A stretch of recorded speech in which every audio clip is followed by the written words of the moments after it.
good morning.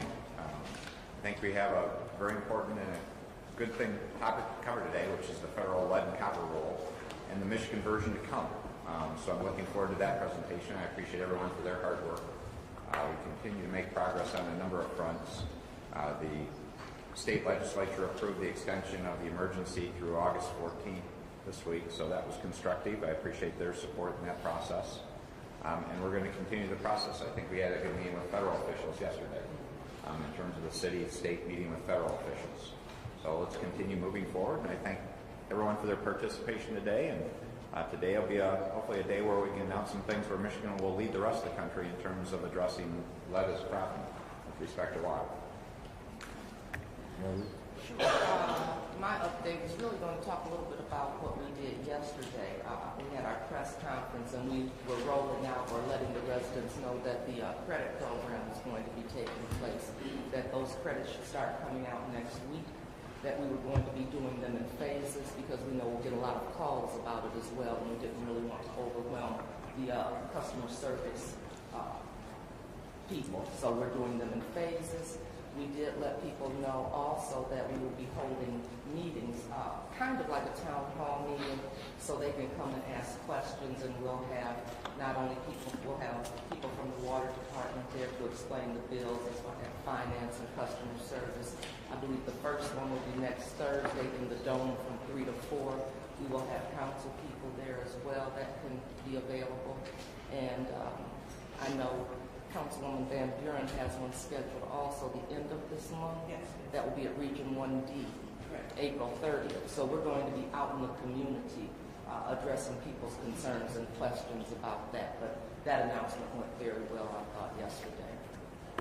Okay, thank you. As you see in your agenda, we have 3 presentations, and we'll start with Nick Lyons with the health and education. Thank you, Harvey. So we've been discussing our FWICC subcommittee, and I'd like to thank Tim Becker for carrying a lot of weight on this in the past couple of weeks. And our subcommittee, many of us were in Washington, D.C. testifying this week, so we didn't have a chance to meet this week, but following up on things we were doing a couple of weeks ago. Our primary goals are increasing access to physical and behavioral health services, improving nutrition, prompt case management, and proper follow-up of children with elevated blood levels, and continuing working on blood lead testing while understanding that that is not an indicator of past exposure. As part of the Greater Flint Health Coalition's CHAP program, their Children's Healthcare Access Program, we're working to increase access to and coordination of services into a family-centered medical home or a patient-centered medical home. Primary care and the consistent relationship with the primary care physician is something that's very important for all Flint residents, but especially for those children going into the future. CMS has approved our waiver, which includes funding for increased case management. CMS being the Federal Centers for Medicare and Medicaid Services. We've applied for a Medicaid waiver, and we're looking forward to implementing that here in Flint. We're working with the Genesee Health System and our community behavioral health partner on a resilience plan, and that's actively in development for the community. And trainings to be done with providers on screening tools so that we can assure that we are assessing children who may have potential issues as quickly as possible. So we're looking at different models for that, and screening is a goal for us moving forward. For the nutrition front, I want to thank Mark and the local health Mark Valchek and the local health department for getting the new wood clinic approved, and that will be up and running in the near future. We also have nutritional information posted on our web, and we made print copies available at our local Department of Health and Human Services offices and community locations such as churches. We've expanded our mobile food sites now to 23 mobile food pantries, and we rotate from spot to spot on a rotating basis every 2 weeks, and good spread throughout the community so that people have an opportunity to visit those pantries. And we're looking at increasing services and resources for breastfeeding. On the case management front, we've been working with our local providers here to provide additional resources for case management. This This is for following up with children who have elevated blood levels, going into their homes and doing the environmental investigations. One of the things that we are now following up on in reaction to what's happened here in Flint is that we are testing water and looking at the internal plumbing systems to see what may be occurring there and for potential remediation. We've also improved our case management process by limiting the paper record requirement. And we're working with our local providers, and we're in the planning stages of looking at developing a Flint water exposure registry.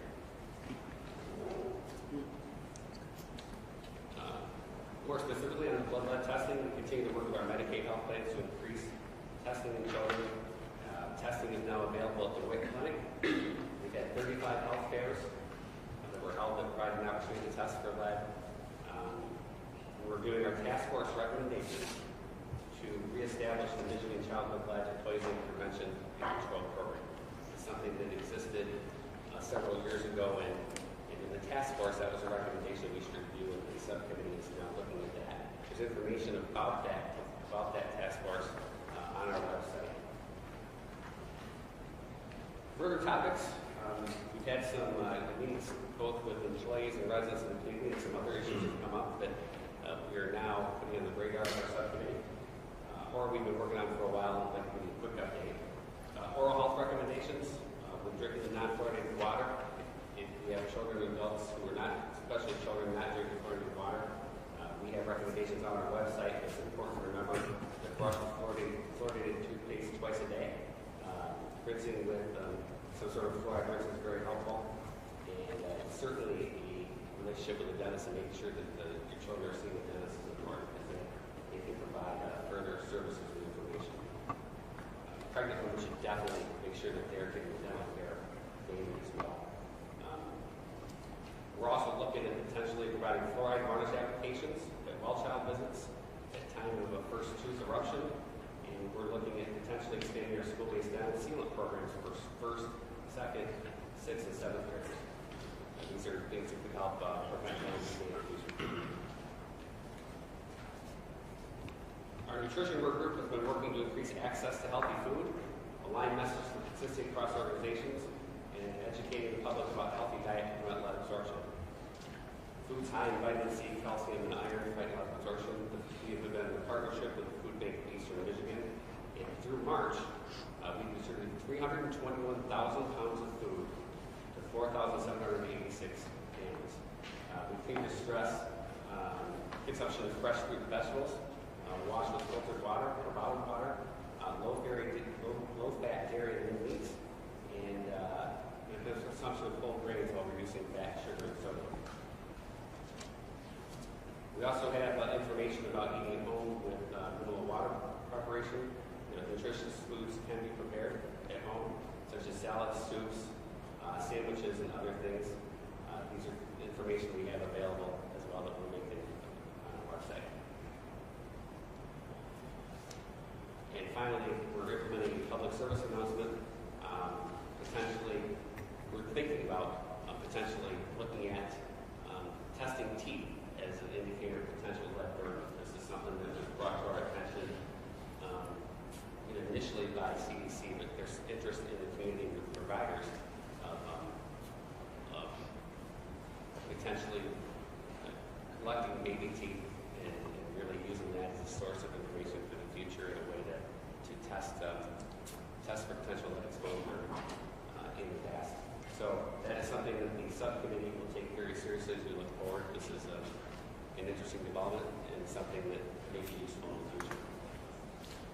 And I'd like to turn it over now to Kyle. Kyle has some information about some of the nutrition programs that we're working on and the education front. Just two quick pieces with that. Thank you.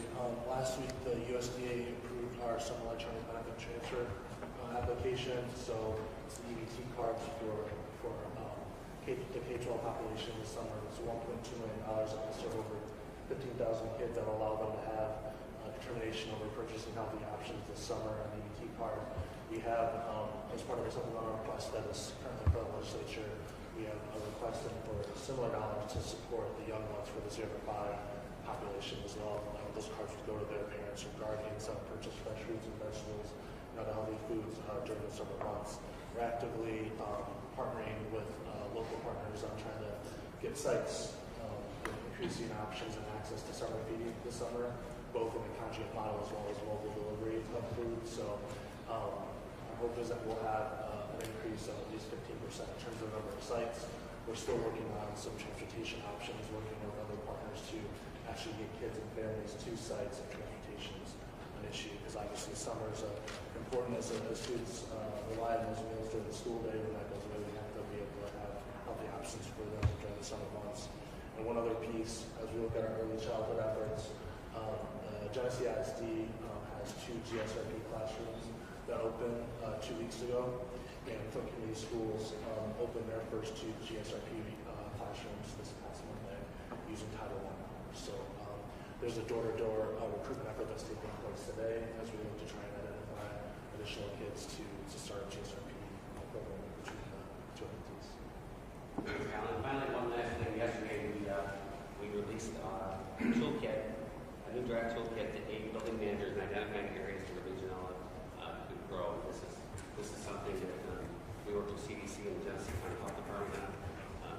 We are using it statewide, and I believe that CDC is really excited about it, and their intent is to use this as a national model going forward. So, again, a strong partnership, and moving forward with lessons learned from this can demonstrate further protection for the entire population in the future. So thanks again to my partners at CDC and the Genesee County Health Department. Any questions for the Health and Education Subcommittee? Mr. Jones. I do have a question for Todd. You mentioned transportation. Have you had any conversations with Ed Benning at MTA? Yeah. Okay. Yes.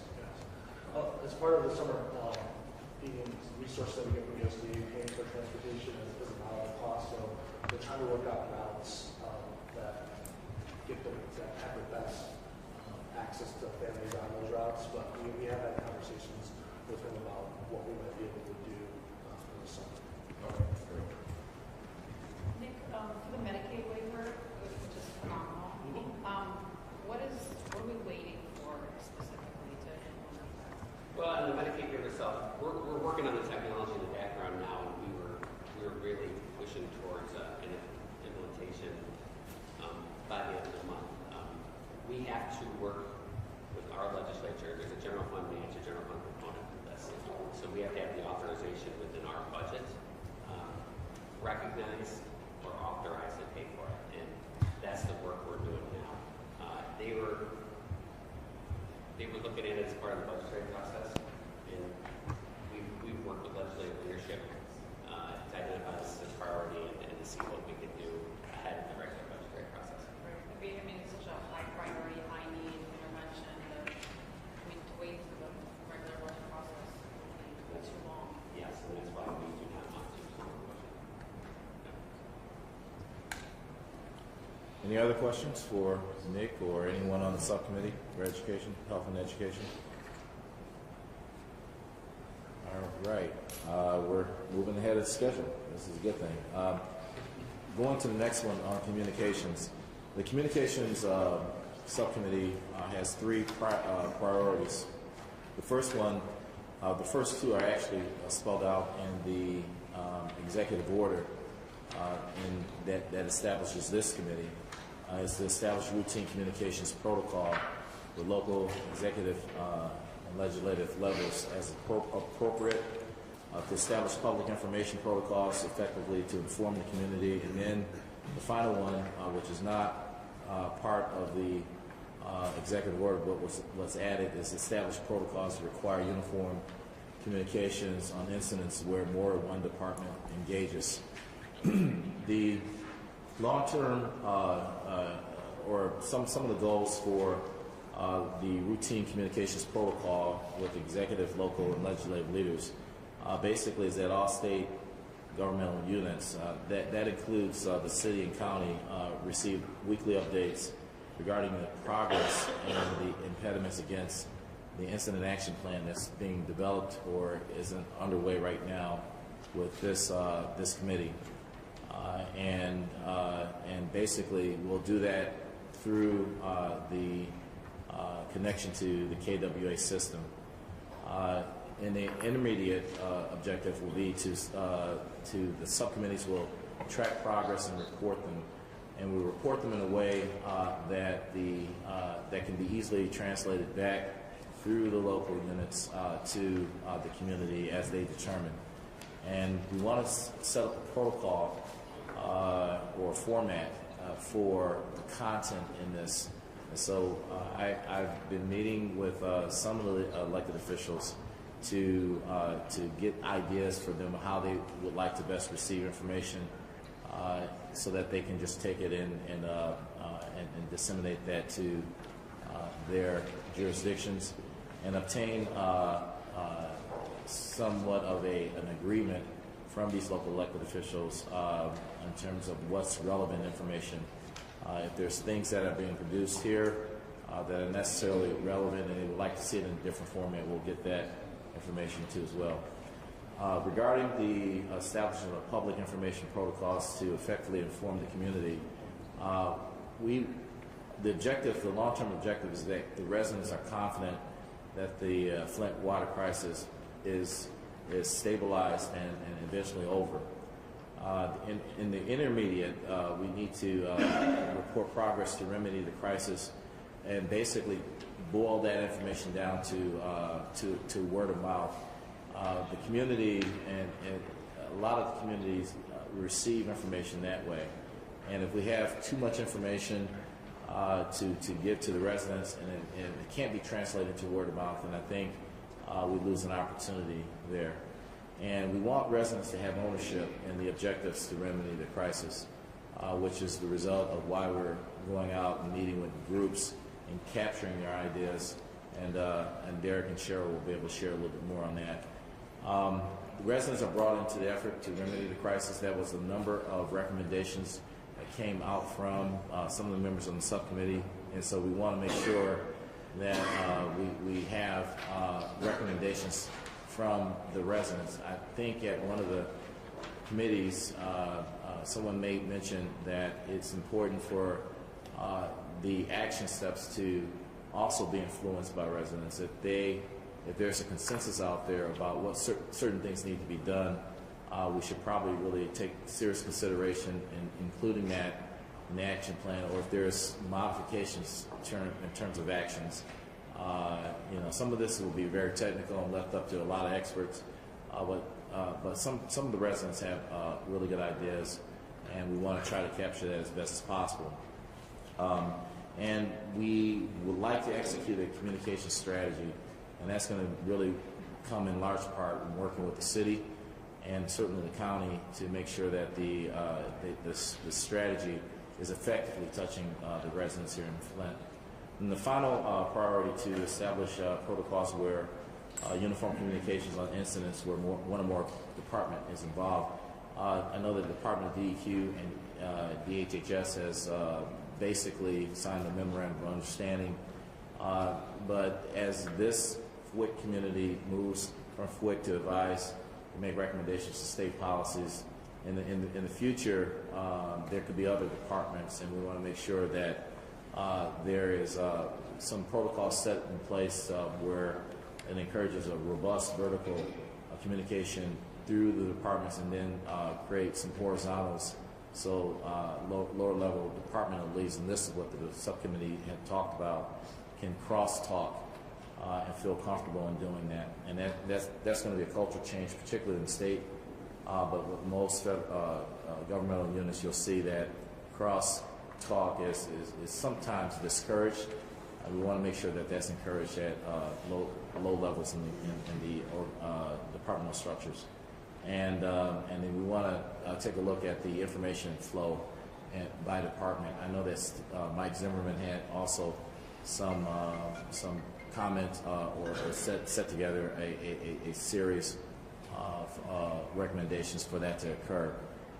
With that, I'm going to just open it up for other members of the subcommittee to add any comments regarding our discussions on the communications subcommittee. Mike, you want to say anything about the the Department of Communications in terms of? Yeah, we have just about completed a crosswalk. We had the different departments that play in this area do a point analysis where their communications are required by statute, where they are by policy, and where they are just by practice. We are moving those crosswalks together to blend it into one table so we can identify where the gaps are, where the overlaps are, where the delays are. Okay, thanks. Just a question, Mike, on that. So is this in, I'm guessing, day-to-day operations, but also when there's a state declaration of a disaster emergency and two different times of or states that we To have? be clear, I mean, it's primarily identifying any issue relative to one, but it is both day-to-day operations. Okay. All right. So with that, we've done some community engagement, and if Cheryl can share some insights of what you've been finding out. Okay, good morning, everyone. This is the address of community engagement. We met with 16 residents at Center Square. We also met with some DHS state employees who are also City residents, as well as with some other community groups. In those groups, we asked questions such as when will you build a water safety drain, how can we communicate more, and just some other concerns that they have. So one of them, or a couple of them that I'll share with you briefly. Many have said healthy eating, even though we're encouraging it, has become difficult because of the stream of water you have to use when you use the filter, and even pouring water. It becomes more difficult for them to eat out more, so therefore they're not eating sometimes as healthy. They're concerned about the August 14th deadline. They're really afraid that the national spotlight is not going to be on point anymore, and the resources are going to start running out. We're trying to assure them that will not happen, but they're really concerned about that. They're also concerned about the fluoride for the children and making sure that we are giving that to them as well. I know we're saying go to your doctor, but there was a client who said that she had a 6-year-old who was off, the baby teeth had been pulled out, and they were riding. She said, I don't give her a lot of sugar, but the dentist said it has to be from the lack of fluoride and just some other things. So I think it's really important that we do get the message out with regards to that, even fluoride tablets. They're concerned about the coating of the pipes will result in no replacement of the pipes. Our residents want to know where the money is coming from and where it's going to in the city. I know we talked about having it on websites, but they want to make sure that it's there. They haven't been able to see that. And so they're really interested where is the money going. We hear about it, but we don't see it. Really educating kids in the schools on water safety. There was an example of a child who said, why can I do certain things at grandmother's home, but I can't do them at home? And someone had indicated, I guess, at a couple of schools that they did something like Mr. Waterman. They came and educated the kids, and it was really helpful. So the kids came home sharing information. This is what you're supposed to do. They feel that the government and Lansing does not care. That one person actually said that I feel like I'm collateral damage, and I am not collateral damage. Don't play a waiting game on my life and lacing pipes and just doing some other things. They've asked for some cultural sensitivity training because we all hear in the news, there's always jokes about when you go somewhere, when you talk to residents that families who live out of town, there's always jokes about it. And it's beginning to affect them. They're becoming short-tempered. And they said it's an overall embarrassment. And just training for staff to help understand that all hope is not lost. Community residents have said they want to be more engaged in what's going on, even in where decisions are being made. They want to make sure that they are truly engaged, and that means diverse from all cultures, all economic, that they want to make sure that they're involved in the plan. So it is a community. There's a lot of questions about the MA waiver, and I know we're trying to get some information out in regards to that. And as a result of even the frequently asked questions, people are really wanting to know about that. And then residents have already mentioned that just having a priority report, what's going on, this is where we are, so the residents know we are making a difference because a lot of residents say, I don't see anything happen. So there needs to be something more out so the residents see progress is being made and this is what's being made. And then, of course, here we talked about there's always a question regarding credit versus refund, and I know you're going to get some information on that, but there's still a lot of questions in regards to that. So.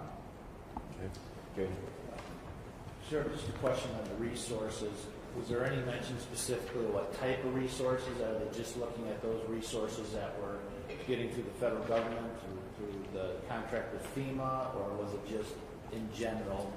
In general, the bottled water, of course, and then the filters as well. They're just really concerned that is not available when the water starts running. Well, I can say at the current burn rate, and I'm giving you a low number, we have over a year's worth of cartridges right now. So I think we can alleviate some of that, but you know, with the bottled water, again, we're trying to shift some messaging on that. But we do have those commodities in place, and when we get closer to that deadline, we'll look and see what it is we need, because we do have some plans in place to ensure that we have those resources available. So, and I can get you some additional information so you have that if asked. And even that active message needs to be shared in the general public and like that. But I will add one thing in regards to shifting from the water, because we did mention that, and they're still concerned on not doing those resolutions. And so that's why we're trying to even get NSF to come and explain that, but people still do not trust. Is there anything we can do to assist them? What is it that we need to do to? I'll tell you one that they did say that they want the government to come and again drink the water out of the filtered water, and someone's home, and if he can do it for so long, then they might believe it, even very because of the fact that people trust me. Go ahead, Dr. Reynolds. Those remarks apply to my household also. But going back to the emergency, the disaster declaration, when that last year resolution said until at least August 14, 2016, and I know the governor can't put words into the minds of the legislature, but the actual resolution that they passed said until August 14, 2016, and sometimes there's confusion and people have poor memories about the intention or the understanding, and that's reflected in the concerns of the adults in the community. All right, now does this mean the end of everything? And there will be a need for constant and regular reassurance that the state of emergency and those resources that are available will not disappear on August 14th because the legislature may decide to not cooperate with the governor's intention.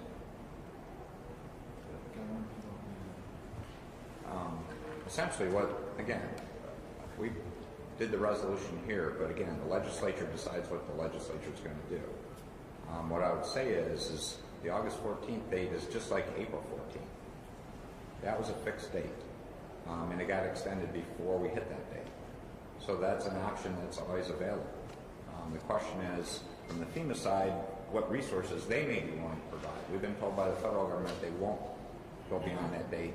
What's also true, though, and the captain can reinforce this, is we have the opportunity to do a lot of purchasing and do things before that date with the federal resources.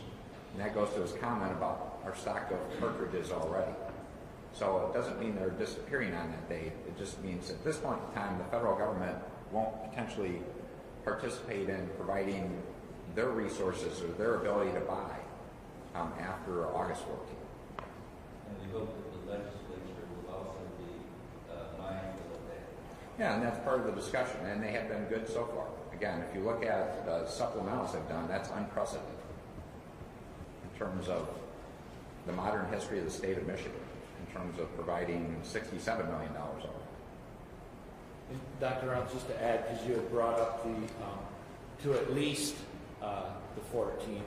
So I believe that context was on the state declaration of an emergency, not the federal declaration. Under a state declaration of an emergency, instead of saying until the 14th, that declaration of an emergency, just like a city can do or a county can do, they can stop that at any time. If we get to a point, before that 14th date, that declaration of an emergency can be stopped. I mean, if we get to the point where everything's fine, you don't keep a declaration of emergency in place. That's the context of that, at least to the 14th. Instead of, no matter what, it goes to the 14th. Does that clarify that statement? If I had some assurance the actual emergency would be over by August 14, 2016, which I cannot credibly communicate to anybody today. So.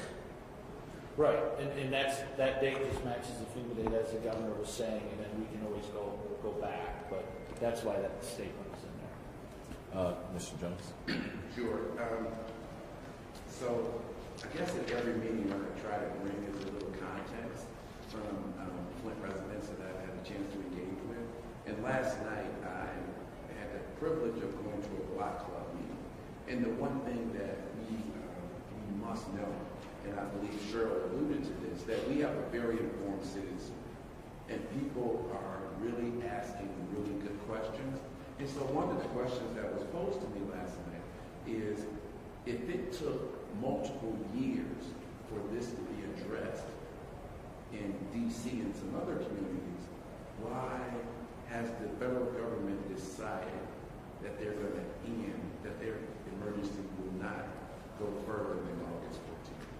And so my question is, have we had that conversation with anyone at the federal level to understand why they have made that decision? I'd have to look at D.C., but I think how long that event goes versus how long there's a disaster or emergency declaration in place are two totally separate things. Disaster declarations and emergency declarations do have a defined start and end date. However, the long-term recovery can go years beyond that.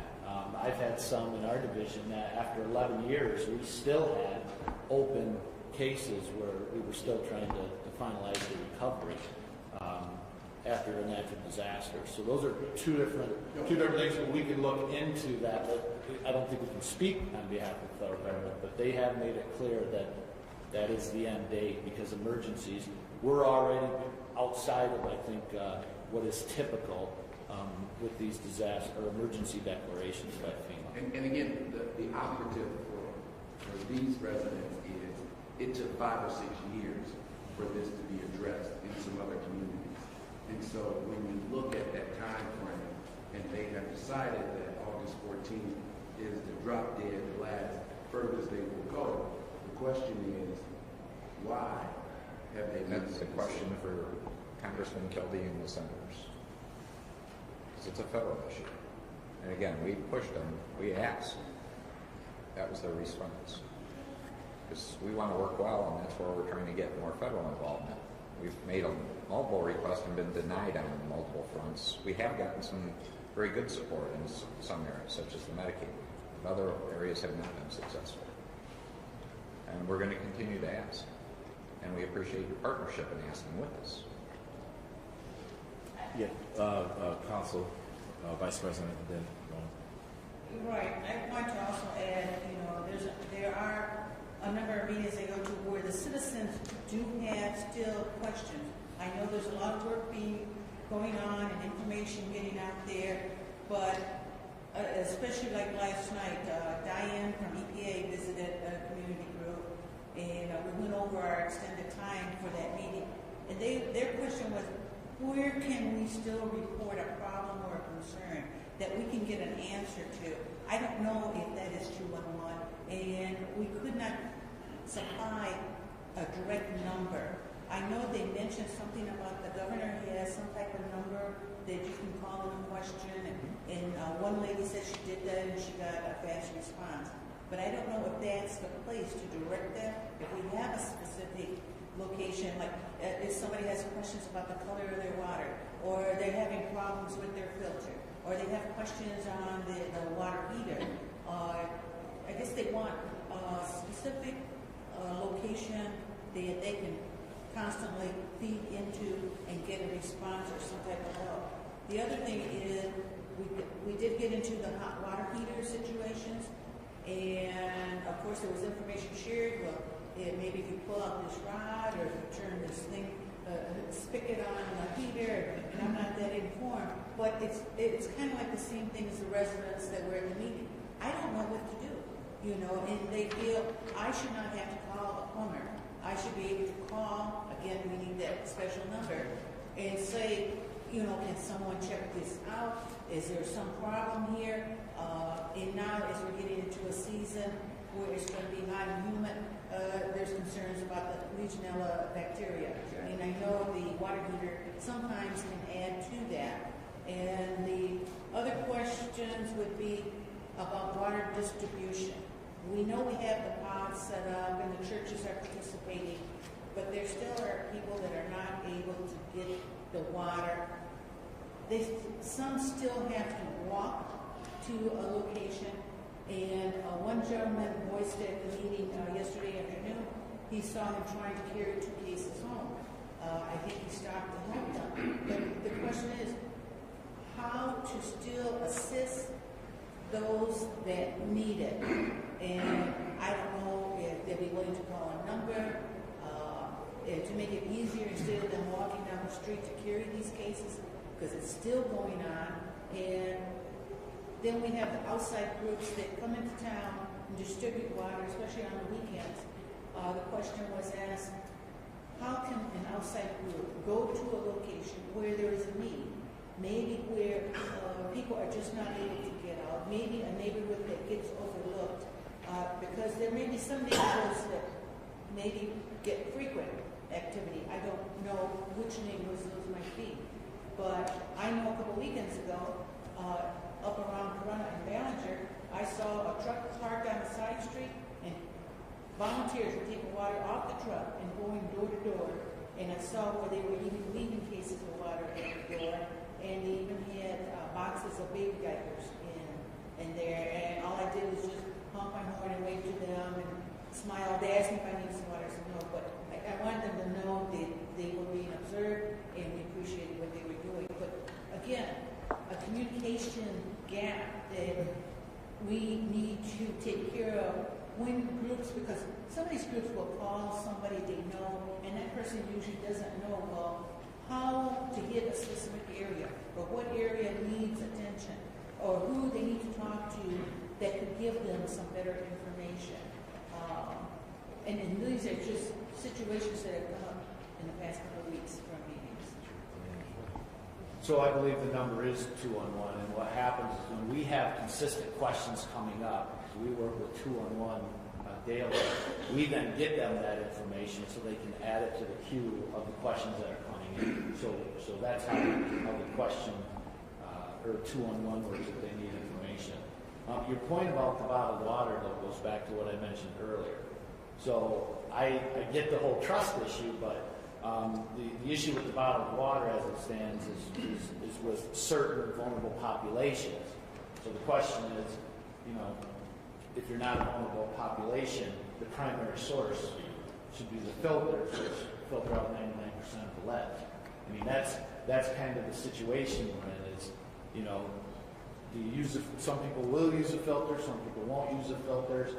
People are walking and carrying out these cases of water. So then my question is, do you need the bottled water, or is it just that you don't trust the filters, and so you're not using the filters? I mean, we specifically chose those types of filters because those are the ones that will do the job that we needed to be done. But it definitely is a communications issue, and we need to work that. Okay, so we're almost time for this part of it, but because I want Derek to talk about the problem in statement exercises we've been doing in the community. But Dr. Sullivan? Yeah, I think that the fact that people are trying to carry 2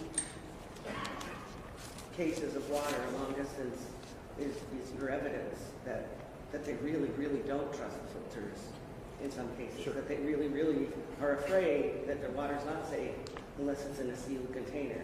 And so the thing about bottled water is that it's in a sealed container, and their sense is, whoever put that in there and put their label on the front has made a statement that it's safe, and they have no idea and no, frankly, no reason to necessarily trust that anybody's recommendation about a filter is necessarily going to make their water safe to drink.